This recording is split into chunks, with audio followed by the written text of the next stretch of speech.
하나님 아버지 주님께 감사와 찬송을 돌립니다.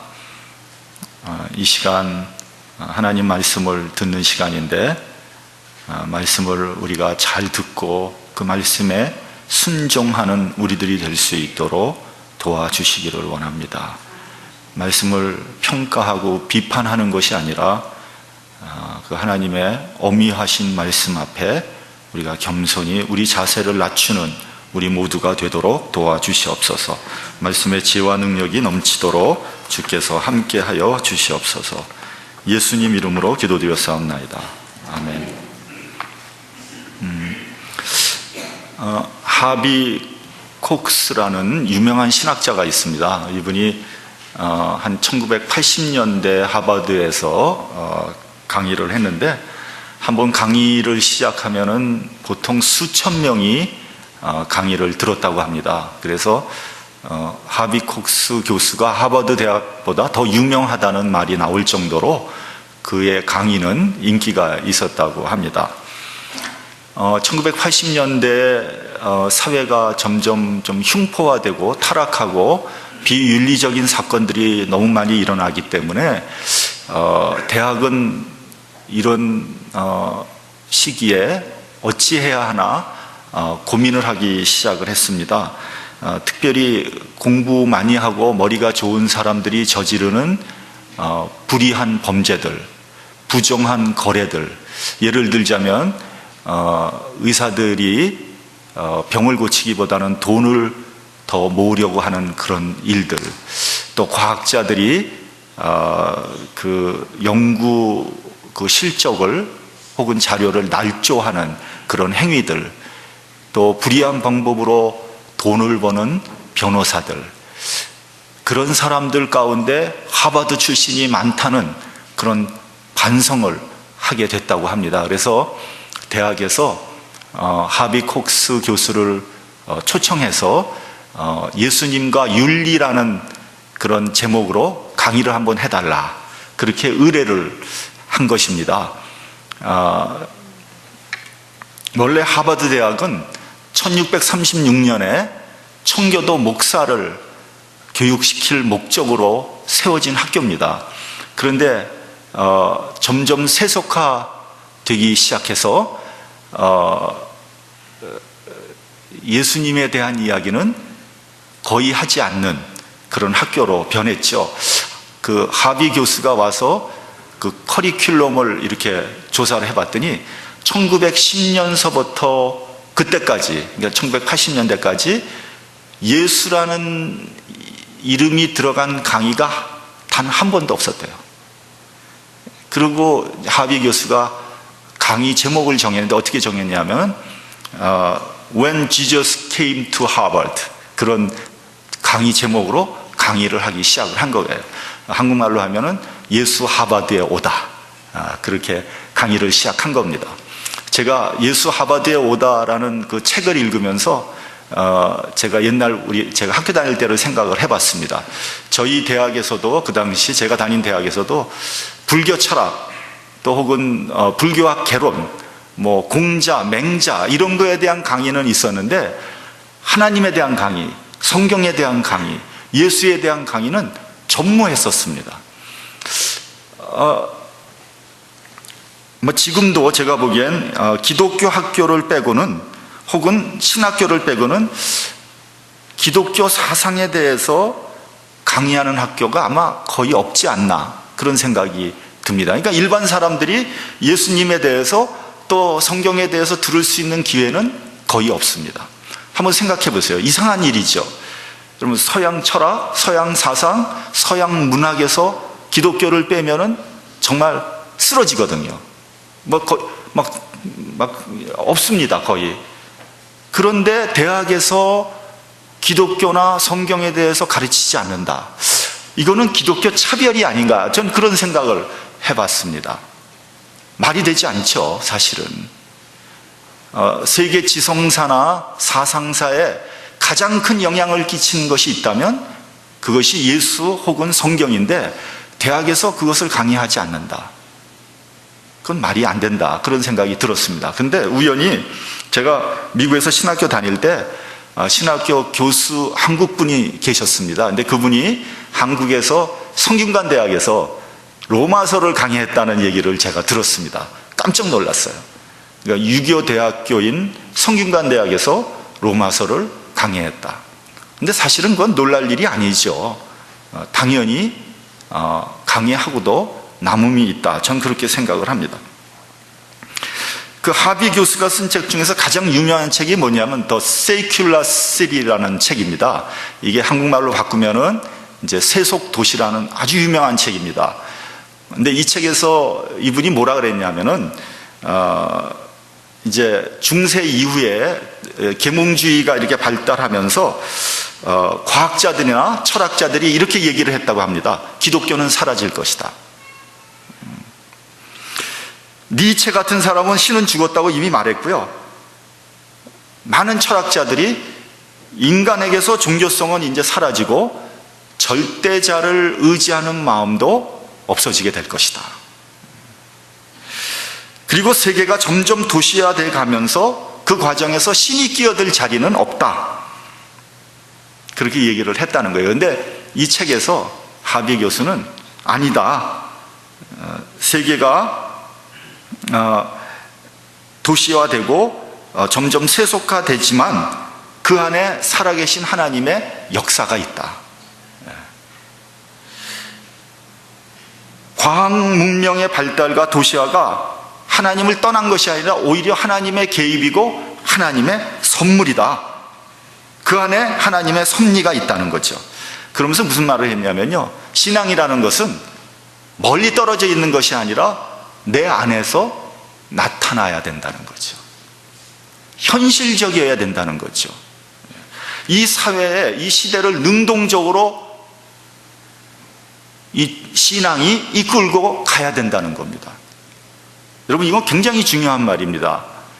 다시 말하면 시대 정신을 신앙이 공급해야 된다는 거죠. 그 대표적인 예가 뭔지 아세요? 3.1운동입니다. 한국의 3.1운동. 3.1운동 때 33인 중에서 기독교 신자들이 무려 16명이었습니다. 여러분 그거 아세요? 그 당시에 기독교 신자가 약 전체 인구의 1.5%밖에 안 됐습니다. 그 말은 무슨 말이냐? 그 당시 비록 나라는 다 없어지고 민중들은 피폐했지만 한국 사회를 기독교가 이끌고 갔다는 거죠.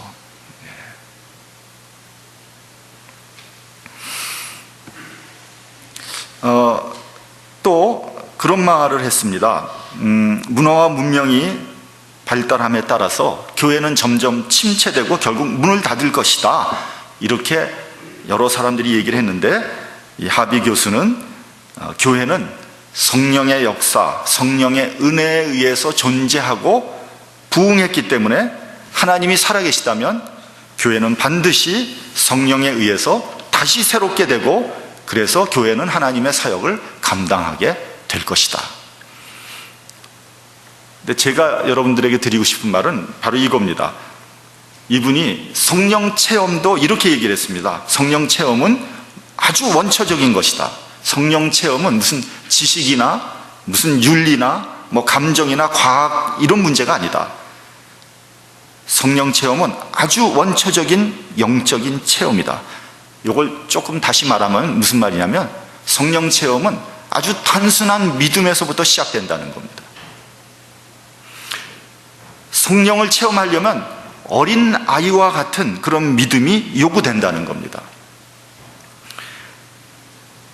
뭐 많이 배운 사람들은 우습게 생각할지 모르지만요, 예를 들면 쉽게 얘기하면 기도하면 내 병이 나을 수 있다. 그런 데서 성령 체험을 할 수 있다는 거예요. 이렇게 어려운 상황에서 하나님께서 인도하시면 이것을 얼마든지 극복할 수 있다. 여기서 성령 체험이 가능하다는 겁니다. 그러니까 여러분, 성령의 역사는 많이 배워서 얻을 수 있는 게 아니라는 겁니다. 얼마나 진실하느냐, 얼마나 간절한가, 여기에 달려 있다는 거죠. 여러분 교회에서, 아니 그 성경에서 성령 체험하는 그런 장면들 한번 보세요. 그것은 얼마나 간절하고 얼마나 갈급하냐, 거기에 달려있다는 거죠. 여러분들이 예배에 나와서 예배에서 은혜를 받는 것은 여러분들이 얼마나 낮게 얼마나 간절히 하나님을 바라느냐에 따라서 은혜가 달라진다는 겁니다. 성령 체험이 달라진다는 겁니다. 우리 오늘 본문 16절 한번 같이 다시 한번 봉독을 하겠습니다. 16절. 자, 시작. 요한이 모든 사람에게 대답하여 가로되 나는 물로 너희에게 세례를 주거니와 나보다 능력이 많으신 이가 오시나니 나는 그 신들매를 풀기에도 감당치 못하겠노라. 그는 성령과 불로 너희에게 세례를 주실 것이요. 예. 여러분 15절을 보면 사람들이 세례 요한을 메시아로 알았습니다.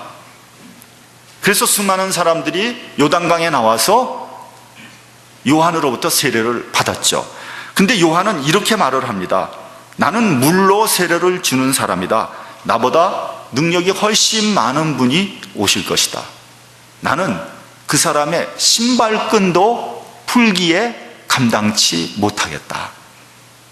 여러분, 수백 년 만에 이스라엘에 나타난 선지자입니다, 세례 요한은.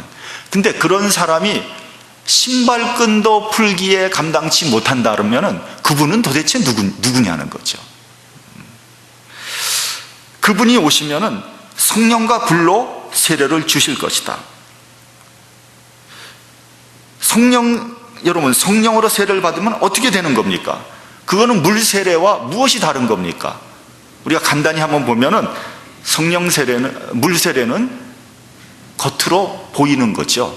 그러나 성령 세례는 보이지 않습니다. 우리 마음에 받는 겁니다. 그러나 여러분, 성령 세례를 받으면 몇 가지 확실하게 다른 점이 있습니다. 성령 세례 받은 사람은 어떤 사람이냐? 확실히 다른 점이 있단 말이죠. 첫째는 뭐냐면, 여러분, 성령을 체험하면요, 어떠한 절망적인 상황에서도 소망이 있습니다. 결코 그 소망의 끈을 놓지 않습니다.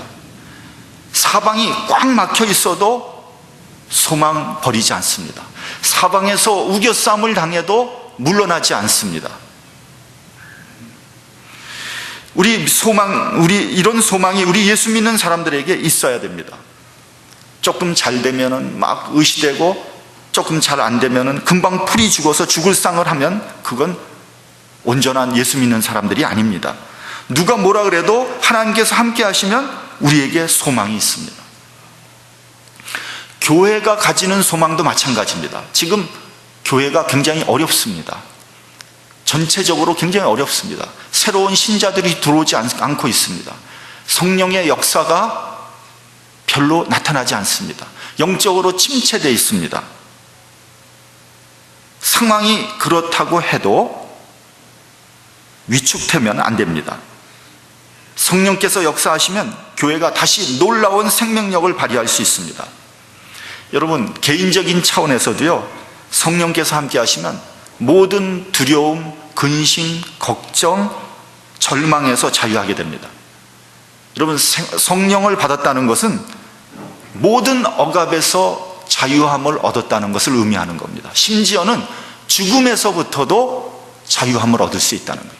성령 체험을 하면 말이죠.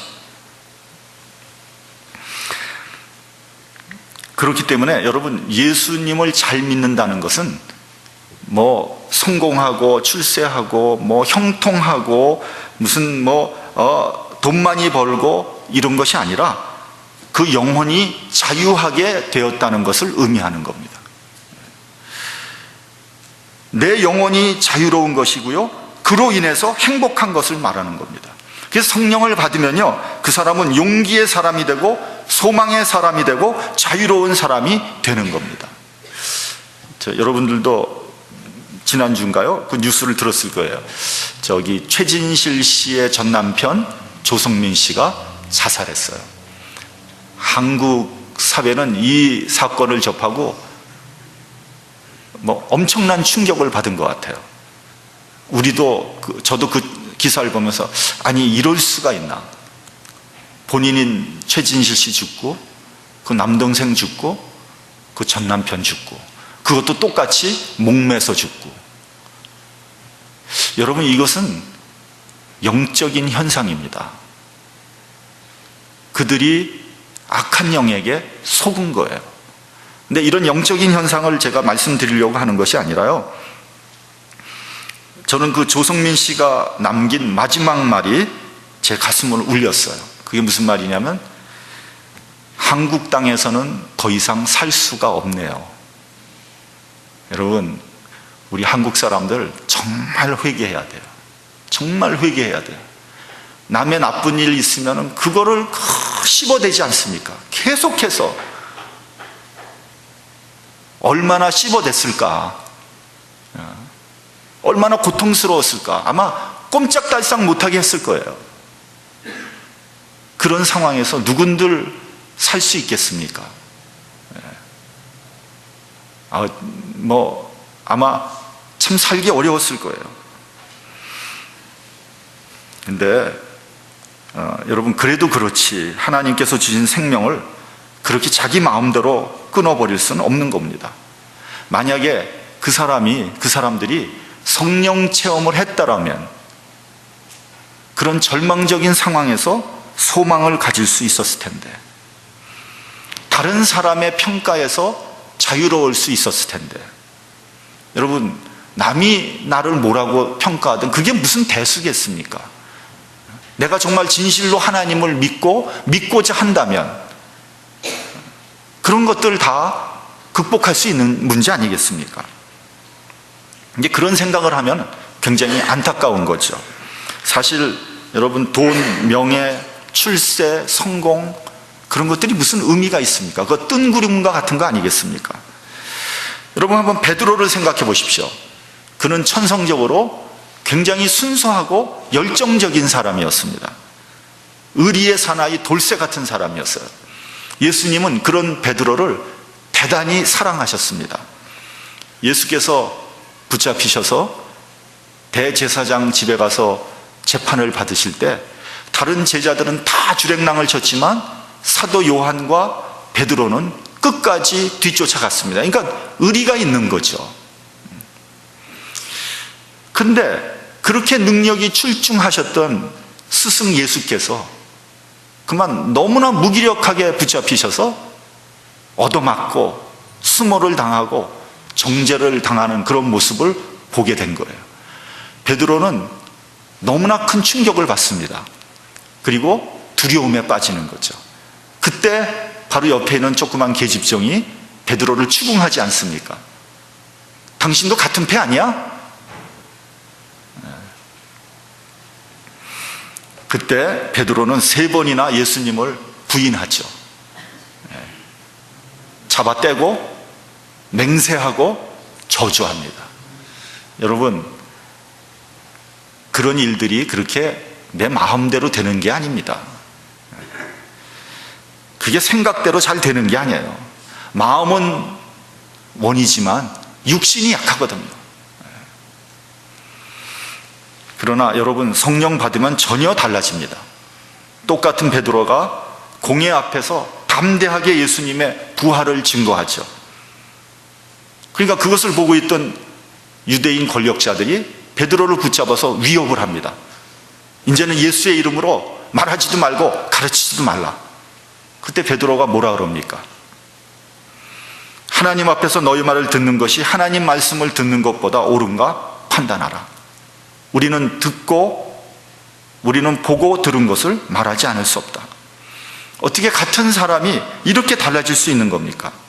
성령을 받으면요, 사람이 그렇게 변할 수 있다는 겁니다. 두 번째는 성령을 받으면요, 의에 대한 개념이 달라집니다. 여러분, 의에 대한 개념이 달라집니다. 그 전에는 우리는 자기 의로 살아갔습니다. 나는 의로운 사람이라고 생각을 했습니다.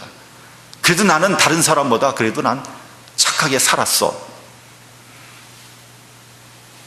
그러나 성령을 받으면요, 내가 의인이 아니라는 것이 깨달아집니다. 아, 나는 죄인이구나. 내 의가 아니라 주님의 의로 살아가게 되는 거죠. 그래서 주님께서 내 대신 십자가에 달리시고 그로 말미암아 내가 의롭게 됐다는 사실이 믿어진다는 겁니다. 그것이 성령의 역사라는 거예요. 전에는 의라고 하면요, 윤리 도덕적으로 생각을 했습니다. 그래서 내가 조금 선한 일을 하면 의기양양해지고 내가 조금 나쁜 짓을 하면 여지없이 추락했습니다. 그러니까 잘잘못에 따라서 천국과 지옥을 오가는 거죠. 다른 사람을 평가할 때도 그 기준이, 그 잣대가 윤리 도덕이었어요. 저 사람은 저래서 안 되고 저 사람은 이런 문제가 문제고. 근데 성령 받고 나면요, 그렇게 따지질 못합니다. 왜냐하면 너나 나나 다 죄인이니까. 내가 저 사람을 정죄할 자격이 있는가? 없거든요. 성령을 받고 난 후에는 십자가의 보혈로 내 죄가 사해진 것을 믿게 된다는 거죠. 이게 참 이상한 일이죠. 여러분, 2000년 전에 유대인 예수라는 사람이 십자가에 못 박혀 죽은 거하고 나하고 무슨 상관이 있는 겁니까? 그가 피 흘린 게 어떻게 내 죄가 사해지는 겁니까? 차라리 믿으려면 우리 조상인 이순신 장군을 믿는 것이 낫지. 그런데 이상하게도 성령을 받으면 대속의 은혜가 믿어진다는 겁니다. 그리고 십자가를 바라볼 때마다 감격하게 되는 거죠. 이것이 성령의 역사라는 겁니다. 여러분, 예수께서 가버나움으로 가셨을 때 그 중풍병자를 친구들이 지붕을 뚫고, 사람이 너무 많으니까 지붕을 뚫고 그 위에서 침상을 내렸습니다. 그때 예수께서 그 환자를 보시고 말씀하십니다. 네 죄사함, 네가 죄사함 받았느니라. 침상을 들고 걸어가라. 여러분, 이것은 유대인들에게는 엄청난 말씀입니다. 이 말씀을 들은 사람들은 두 부류로 나뉘어집니다.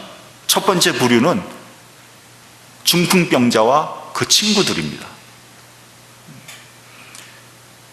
만약에 이들이 그 말씀을 받아들이면 중풍병자는 침상을 들고 걸어 나가야 됩니다. 근데 여러분, 그들에게는 아주 간절한 믿음이 있었어요. 그리고 주님께서 이 병을 고쳐주실 것이라는 믿음이 있었습니다.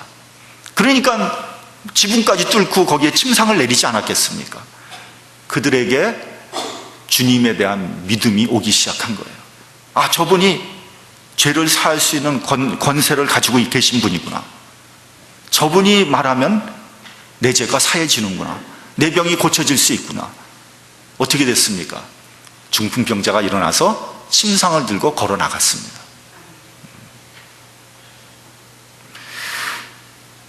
죄에서 자유함을 얻게 된 겁니다. 병에서 자유함을 얻게 된 겁니다. 이것이 성령의 역사라는 거예요. 근데 같은 자리에서 다른 부류가 있었죠. 바리새인들입니다. 그 모습을 보고도 이들은 이렇게 말합니다. 저 사람이 도대체 누군데 죄사함을 줄 수 있다고 얘기할 수 있는가? 참남하도다. 죄사함을 믿을 수 없었던 겁니다. 죄에서 자유함을 얻을 수 없는 거죠. 세 번째입니다.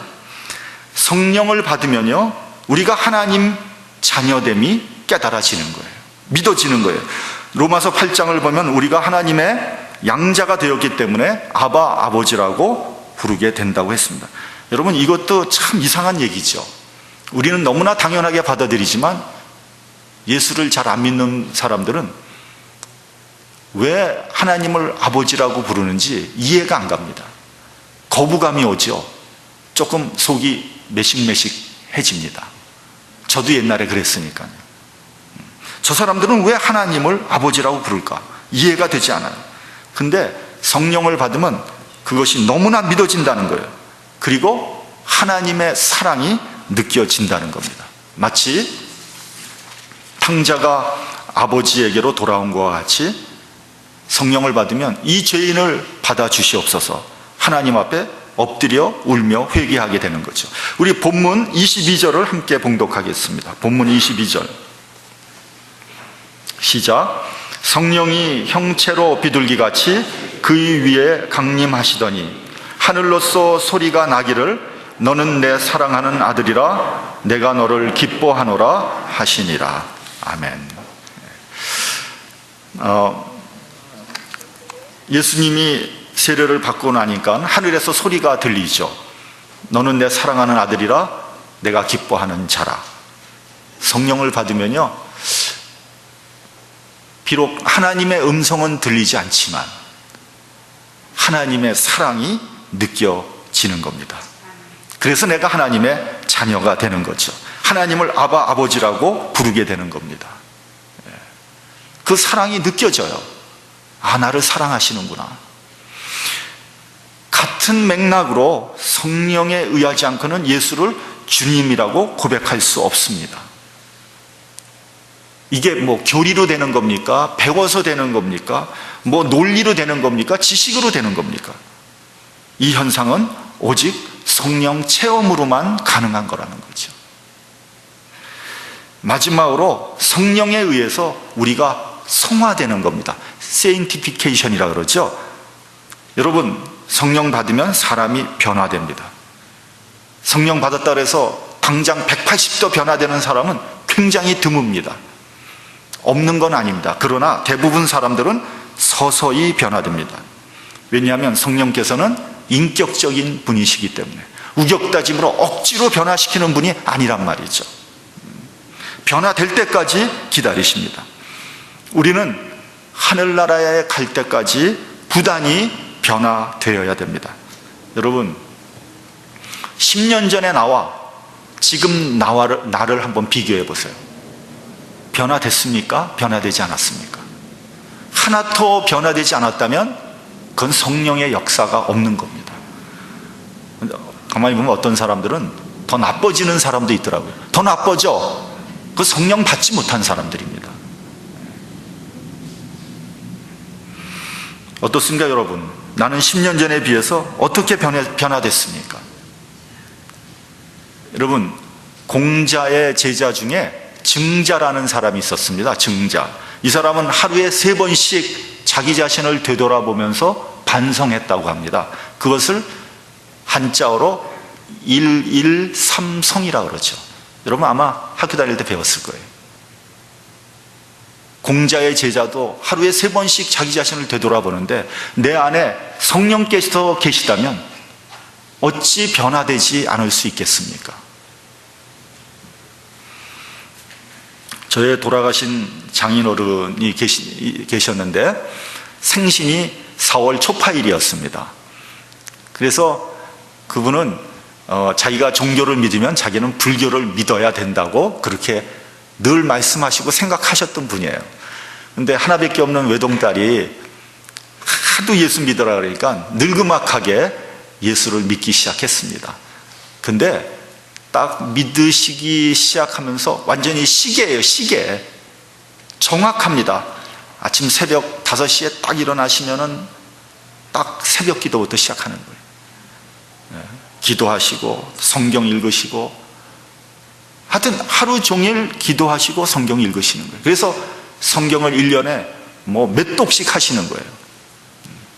나중에 말년 때는요, 그 좋아하시던 신문도 안 보세요. 신문도. 그래서 어느 날 보니까 신문을 안 보시기 시작하세요. 그래서 제가 물어봤어요. 아니, 왜 신문 안 보세요? 그랬더니 뭐라 그러시냐면, 내가 이 나이에 세상 돌아가는 거 알아서 뭐 하겠나? 나는 그냥 성경이나 보겠네. 성경, 계속 성경만 보시고 기도하시다가 하늘나라 가셨지요. 저희 교회에 노부부가 계십니다. 저희 교회 오래 다니셨어요? 제가 전에 신방 가서 한번 여쭤봤습니다. 하루 종일 뭐 하세요? 그랬더니 그분이 하는 말이, 아침에 일어나면은 저기 부부가 마주 앉아서 새벽 기도부터 시작한다는 거예요. 새벽 기도 교회 나오고 싶은데 눈이 어두워서 운전을 못 하시겠어서 새벽 기도 못 나오신다고. 그저 찬송도 맨날 똑같은 찬송, 곡조도 똑같아요. 곡조가 틀리지 않아. 똑같아요. 모든 찬송이. 그렇게 해서 기도하고 찬송하고 새벽 기도하고 말씀 보고 하루 종일 그런 삶이에요.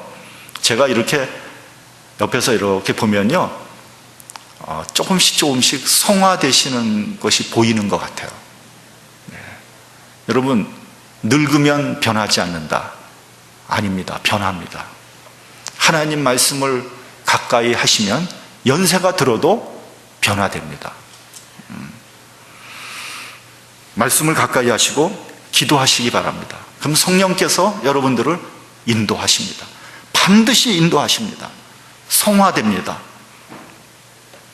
여러분, 성령을 사모하십시오. 환영하십시오. 성령께 순종하십시오. 그러면 성령 충만해집니다. 여러분, 성령 충만이라는 게 내 뜻대로 하겠다는 게 아니에요. 성령 충만해서 내가 으쌰으쌰 해가지고 하겠다는 게 아니에요. 하나님 말씀에 순종한다는 겁니다. 그게 성령 충만입니다. 하나님 말씀에 내 의지를 꺾는 것, 그것이 성령 충만이에요. 여러분, 성령을 근심하게 하지 마십시오. 내 뜻대로 하려고 하지 마십시오. 그러면 성령께서 떠나갑니다. 시편 51편을 보면 다윗은 밧세바와 간음을 하고 난 다음에 뭐라고 기도합니까? 성신이 내게서 떠나가지 마시옵소서. 그러면서 울면서 기도를 하지 않습니까? 성령이 온전히 나를 지배하면 여러분은 용기의 사람, 기쁨의 사람, 능력의 사람, 소망의 사람이 될 수 있습니다. 그리고 참 자유함을 얻게 되는 겁니다. 하나님 잘 믿으셔서 여러분 영혼이 자유함을 얻는 저와 여러분이 되시기를 주님의 이름으로 축원합니다. 기도하겠습니다.